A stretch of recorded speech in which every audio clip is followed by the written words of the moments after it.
জুলাইত পৰীক্ষা হ'ব। হেল্ল' নমস্কাৰ, কুমৰক চুদং কুলুম্বাই লগতে কাৰ্ডুম। কি খবৰ? মোৰ খবৰ ভালে আছে। আৰু আকৌ এবাৰ কৈছোঁ নমস্কাৰ, কুমৰক চুদং কুলুম্বাই। তো বৰ্তমান আছোঁ ফিল্ডতে, হৈ আপোনালোকে দেখিছে। আৰু বৰ্তমান টাইম হৈছে 10:40। ৰাতিপুৱা ৰানিং কৰিলোঁ, অলপ বেছি কৰা নাই আজি, প্ৰায় ফিল্ডখন 9 পাকমান ঘূৰিলোঁ। ৰাতিপুৱা আহিছিলোঁ, কিন্তু বৰ্তমান ঘৰৰ পৰা আকৌ ঘূৰি আহিছোঁগৈ। আৰু আজি হৈছে 4 ফেব্ৰুৱাৰী, মোৰ জীৱনৰ এটা বিশেষ দিন মানে হৈছে আজি মোৰ হৈছে জন্মদিন। আজি মই অফিচিয়েলি বুলি ক'ব লাগিব, কাৰণ কাগজে পত্ৰই আজিৰ পৰা মই 24 ইয়াৰ্ছৰ হৈ গৈছোঁ, মানে মোৰ বয়স 24 বছৰ হৈ গৈছে আজিৰ পৰা।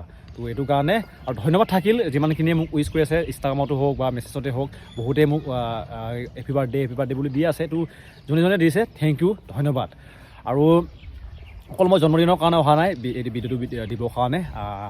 আজি হয়তো এটা প্ৰশ্ন মোক বহুতে কৈছে, আৰু যেতিয়া মানে মেছেজত কৰিছে, DM-ত কৰিছে, লগতে হোৱাটছআপ যাৰ ওচৰত মোৰ নম্বৰ আছে তেওঁলোকে কেইটামান কমেণ্ট কৰি আছে, মানে মোক মেছেজ কৰি আছে, দাদা আপুনি যোনটো এটা ভিডিঅ' দিছিলে জুলাইত পৰীক্ষা হ'ব বুলি, এইটো সঁচানে মিছা বুলি মোক সুধিছে। তো ইয়াৰ বিষয়ে ক'ম, লগতে বৰ্তমান কি ভেকেঞ্চি এপ্লাই চলি আছে সকলো এই ভিডিঅ'তে ক'ব চেষ্টা কৰিম, সম্পূৰ্ণকৈ চাব। আৰু যদি কিবা সুধিব থাকিলে এইটো হৈছে মোৰ ইনষ্টাগ্ৰাম ID, সুধিব পাৰিব। তো এতিয়া আহিছোঁ মেইন টপিকলৈ। হয়তো এইটো ভিডিঅ'টো ৰিপিট কৰাৰ নিচিনা হ'ব, কাৰণ অলৰেডি মই ইয়াৰ ওপৰতে ভিডিঅ' দিছিলোঁ, কিন্তু হ'লেও আকৌ এবাৰ দিছোঁগৈ। প্ৰশ্ন আপোনালোকে কৰি আছে, এইটো কাৰণে দিছোঁ। প্ৰথম সুধিছে যেন ইণ্টাৰভিউটো জুলাইত হ'বনে, মে'ত হ'ব, জুনত হ'ব বুলি সুধিছে।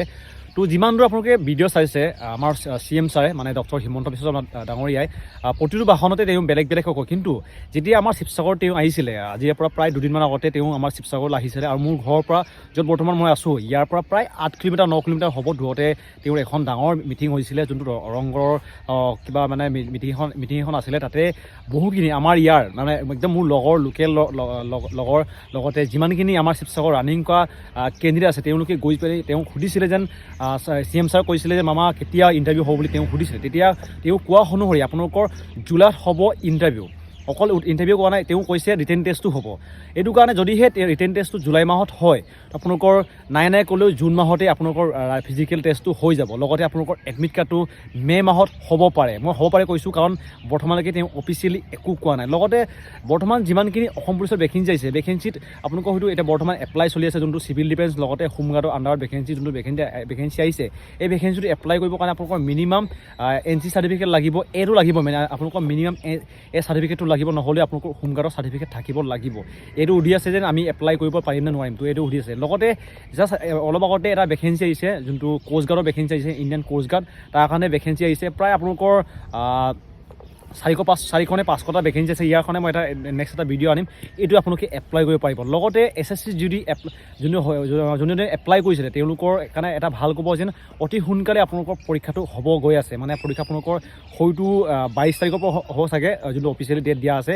22 তাৰিখৰ পৰা আমাৰ অসমত 22 ফেব্ৰুৱাৰী কৈছোঁ, 22 ফেব্ৰুৱাৰীৰ পৰা আপোনালোকৰ SSC GD এপ্লাই, মানে SSC GDৰ পৰীক্ষা হ'ব, এপ্লাই নহয় পৰীক্ষা হ'ব, যোনটো CBT মানে হৈছে কম্পিউটাৰ বেছ টেষ্ট, যোনটো আপোনালোকৰ কম্পিউটাৰ কৰা হয়। আৰু লগতে যোনে আগে পিছে কম্পিউটাৰ ইউজ কৰি পোৱা নাই, তেওঁলোকৰ কাৰণে এটা বহুতে মোক প্ৰশ্ন কৰিছে যেন আমিতো আগে পিছে কম্পিউটাৰ ইউজ কৰি পোৱা নাই, আমাৰ কাৰণে কিবা অসুবিধা হ'ব নেকি বুলি মোক সুধি আছে। তো আপোনালোকৰ কাৰণে একো অসুবিধা নহয়।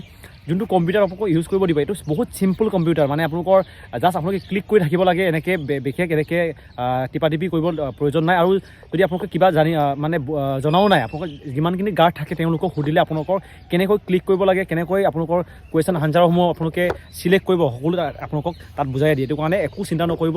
জীৱনত যোনে মানে কেতিয়াও কম্পিউটাৰ ইউজ কৰি পোৱা নাই, তেওঁলোকৰ কাৰণে একো ভয় কৰিবলগীয়া দৰকাৰ নাই।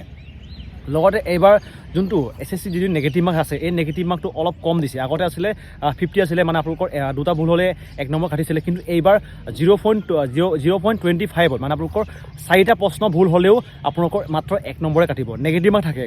আপোনালোকে যোনে SSC GDৰ কাৰণে পৰীক্ষা দিব, তেওঁলোকে টোক্কা মাৰিব চেষ্টা নকৰিব, টোক্কা মাৰি পিনি পৰীক্ষা পাছ কৰিব নোৱাৰি। আৰু মোক সুধিছে যেন আপুনি SSC এপ্লাই কৰা নাই নেকি, মই SSC এপ্লাই কৰিছোঁ, কিন্তু মই এতিয়া কৰিছোঁ, মই SSC GDটো হয়তো মই কোৱালিফাই কৰিব নোৱাৰিম, কাৰণ মই অসম পুলিচৰ লগতে যোনটো যিমান অসমৰ আণ্ডাৰত পৰীক্ষা হ'ব, এইটো বেছি মই গুৰুত্ব দি আছোঁ। কাৰণ SSC পেটাৰ্ণটোৰ লগতে অসম পুলিচৰ পেটাৰ্ণটো নিমিলে, একদম আকাশ পাতাল নিমিলে, ডিফাৰেঞ্চ হয়। এইটো কাৰণে মই ইমান চেষ্টা কৰা নাই, মই দিম, ভালকৈ দিম, কিন্তু মই এতিয়া কৰিছোঁ, মই হয়তো SSC GDটো মই কোৱালিফাই কৰিব নোৱাৰিম।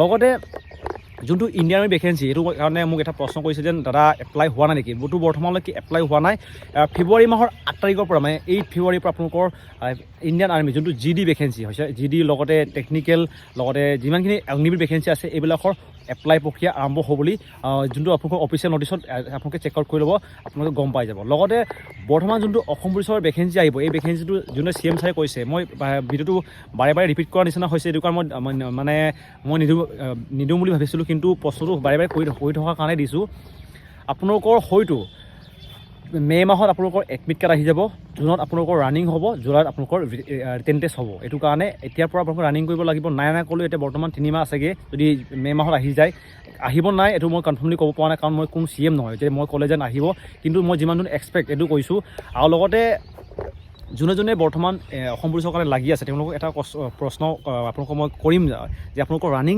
টাইমিংটো কিমান লাগি আছে আপোনালোকে ক'বচোন কাৰণ ৰানিঙৰ টাইমিংটো বহুত মেটাৰ কৰে আপোনালোকৰ হয়তো নাজানে যেন 1 ছেকেণ্ডৰ আছাম পুলিচত কিবাটো থাকে মানে আপোনালোকৰ ৰানিঙৰ নাম্বাৰটো থাকে যদি আপোনালোকৰ লগৰটোৰ মতে আপোনালোকৰ 1 ছেকেণ্ডৰ ডিফাৰেঞ্চ হৈছে আপোনালোকৰ টাইম নাম্বাৰটো বহুত ডিফাৰেঞ্চ হৈ যায় লগতে যোনটো অসম পুলিচৰ ভেকেঞ্চি আহিছে এই ভেকেঞ্চিত বহুতে মোক এটা প্ৰশ্ন কৰে যেন লং জাম্পটো মেটাৰ কৰে নকৰে লং জাম্পটো most important হয় লং জাম্প যদি আপোনালোকে ভালকৈ নাযায় তো আপোনালোকৰ কাৰণে বহুত অসুবিধা হ'ব কাৰণ অসম পুলিচৰ আটাইতকৈ সহজে নাম্বাৰ উঠাব পৰা হৈছে চিনাপ লগতে লং জাম্পটো তাৰ বাহিৰে আপোনালোকৰ ৰানিঙত এটা 14-15 এনেকৈ পাব পাৰি কিন্তু তাতকৈ ওপৰ যোৱাটো মানে বহুত কষ্ট যোনে ভালকৈ ৰানিং কৰিছে তেওঁলোকে ভালকৈ গম পাব আগে পিছে ৰানিং কৰি পোৱাটো লগতে যোনে ইণ্ডিয়ান আৰ্মি যোনটো অগ্নিবীৰ ভেকেঞ্চি এপ্লাই কৰিব বিচাৰে আপোনালোকৰ কাৰণে এটা ভাল খবৰ যে যদি আপোনালোকে অগ্নিবীৰ ভেকেঞ্চিটো মানে ভেকেঞ্চিটো চাকৰি কৰি ঘূৰি আহেগৈ আপোনালোকৰ SSC GD যোনটো ভেকেঞ্চি আহে তাত আপোনালোকৰ ফিজিকেল টেষ্ট লোৱা নহয় আপোনালোকৰ চিধা ৰিটেনটো পাছ কৰিলে আপোনালোকৰ কাৰণে চাকৰি হৈ যায় এইটো কাৰণে ভাল ক'ব যে আপোনালোকৰ ইণ্ডিয়ান আৰ্মিৰ পৰাও আপোনালোকে CRPF